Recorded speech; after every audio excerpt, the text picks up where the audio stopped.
Monsieur le ministre, la parole est à Monsieur Pascal Popelin, rapporteur de la Commission des lois constitutionnelles, de la législation et de l'administration générale de la République.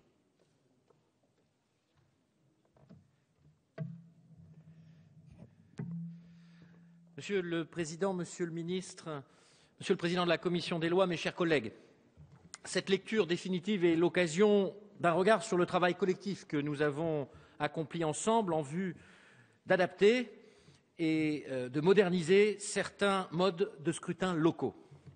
Celui de l'élection des futurs conseillers départementaux, mandat que nous souhaitons maintenir, tandis que d'autres avaient fait le choix de le supprimer au profit d'un nouveau mandat mixte et unique, le conseiller territorial, qui réunissait en une seule et même personne, c'est factuel, mon cher collègue Sauvadet, les fonctions de conseiller général et de conseiller régional. Et quand je dis mandat unique, chacun aura compris qu'il ne s'agissait en rien d'une nouvelle étape vers une limitation du cumul des mandats, mais au contraire de conforter par la loi cette pratique qui fait et continuera de faire l'objet de débats. Et quand je dis mixte, il n'aura échappé à personne que l'intention n'était pas davantage de faire progresser la représentation des femmes dans les organes délibérants de nos collectivités territoriales, mais plutôt d'organiser son recul dans les assemblées régionales, tout en pérennisant sa faiblesse dans les assemblées départementales.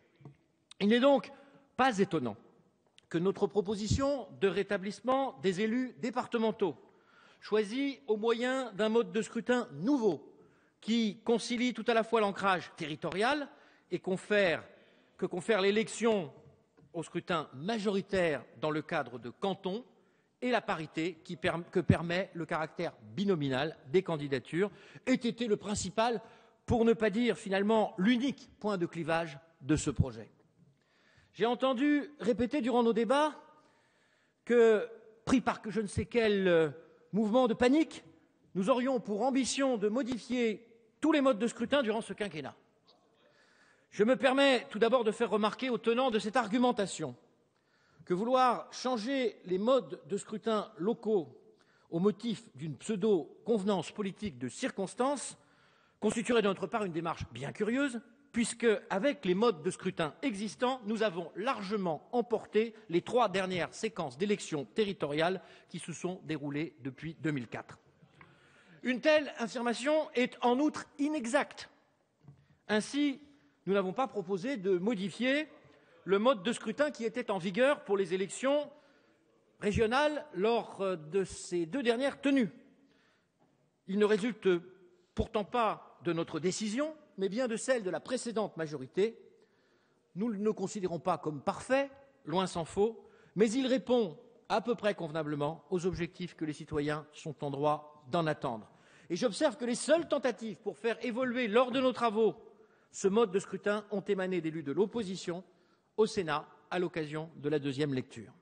De la même manière, nous n'avons pas proposé de chambouler les modes de scrutin qui existent de longue date pour les élections municipales, mais simplement de moderniser la vie démocratique des communes en étendant les modalités en vigueur depuis 2003 dans celles de plus de 3 500 habitants. Il me semble que ce système fait aujourd'hui l'objet d'un large consensus. Cela n'a certes pas toujours été le cas, si l'on se réfère aux débats parlementaires de 1982 qui ont conduit à son instauration. On retrouve des critiques étonnamment semblables à celles dont a fait l'objet aujourd'hui le mode de scrutin majoritaire binominal paritaire que nous proposons pour les élections départementales. Depuis l'élection de listes municipales au scrutin majoritaire avec prime proportionnelle est entrée dans les mœurs, tout le monde s'accordait sur l'opportunité de l'appliquer à un plus grand nombre de communes. Seul le seuil de population a fait débat entre nous. Le gouvernement a proposé 1000, quand le précédent, je le rappelle, avait envisagé 500. Le groupe SRC de cette Assemblée était favorable à 500.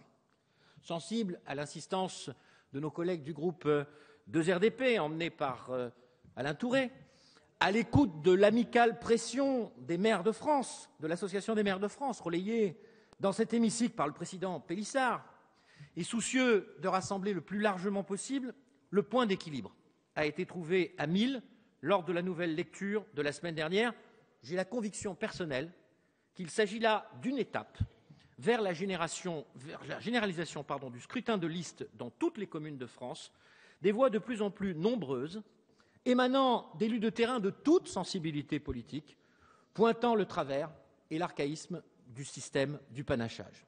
Quant à l'élection au suffrage universel direct des conseillers communautaires, ce projet de loi ne fait que mettre en œuvre un principe déjà acté à l'occasion de la réforme territoriale de 2010, initiée par la précédente majorité.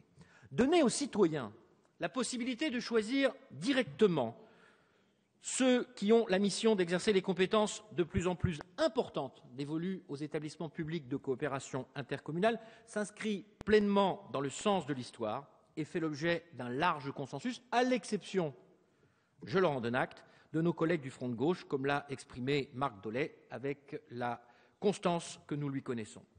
Nos débats ont permis de prendre en compte la préoccupation de souplesse de présentation des listes exprimée par de nombreux maires et par l'Assemblée des communautés de France. Nous avons donc beaucoup échangé sur ces questions qui touchent la démocratie de proximité pour aboutir au texte final qu'il nous est proposé d'adopter désormais définitivement. 9 réunions et près de 13 heures de discussion au sein de la commission des lois, 16 séances publiques représentant jusqu'ici 42 heures de débat pour notre seule Assemblée. Vous voyez, j'ai des chiffres légèrement différents de ceux du ministre de l'Intérieur, mais ça c'est l'habitude. Certains ont estimé que c'était trop. Les mêmes qui regrettaient que nous allions trop vite, tout en s'employant à ce que nous ne puissions pas accélérer. Sans doute s'agit-il là de l'expression des paradoxes qui peuvent parfois traverser l'être humain. Pour ma part, je veux retenir de ces échanges qu'ils ont permis l'adoption de 169 amendements en commission et de 94 autres en séance publique. Ces chiffres attestent tout à la fois de la qualité de notre travail parlementaire et de l'écoute du gouvernement. Je tiens une nouvelle fois à cette tribune à saluer l'esprit d'ouverture et de respect dont vous avez fait preuve, Monsieur le Ministre. Il nous reste désormais à achever notre travail de législateur par cette lecture définitive. Pour l'essentiel, à ce stade, le seul point qui continue à faire différence entre nous, c'est le mode de scrutin que nous proposons d'instaurer pour les élections départementales ainsi que ses modalités de mise en œuvre. C'est d'ailleurs sur l'article 2 et ceux qui en sont la conséquence que les discussions ont achoppé au Sénat. Permettez-moi de m'en étonner. Alors qu'il a abondamment été fait référence à la position de l'Association des maires de France lorsqu'il s'agissait d'établir le seuil que nous avons fait pour 1000 aux élections municipales, l'opinion favorable au scrutin majoritaire binominal paritaire de l'Assemblée des départements de France, certes pas unanime, mais nettement majoritaire, a toujours été occultée par nos contradicteurs. Je veux aussi redire ici que tout au long de nos débats, aucun mode de scrutin alternatif à celui que nous proposons n'a été en situation de rassembler une majorité.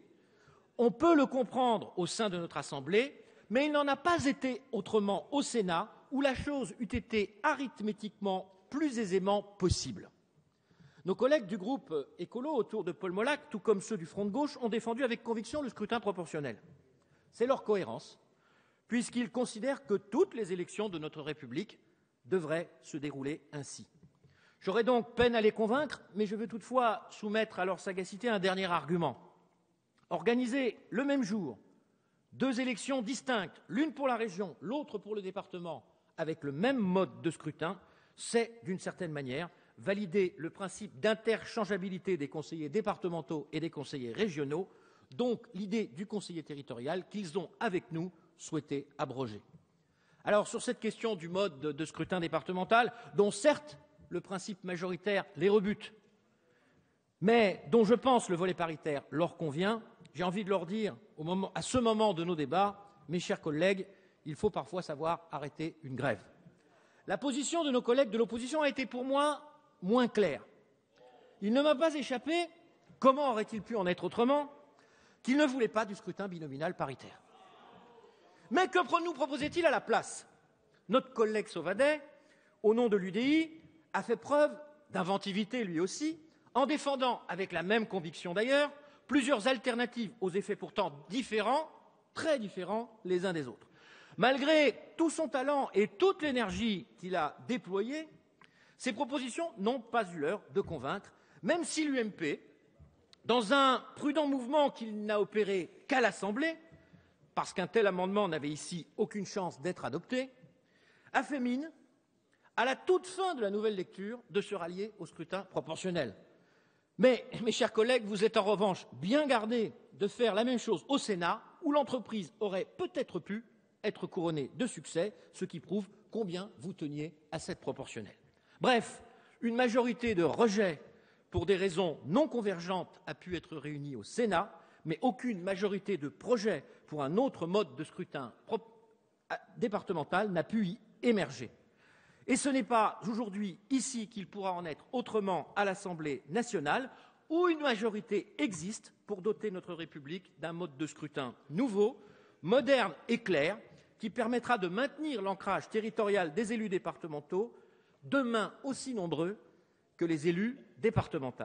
Il convient donc, mes chers collègues, d'achever nos travaux en adoptant ce projet de loi.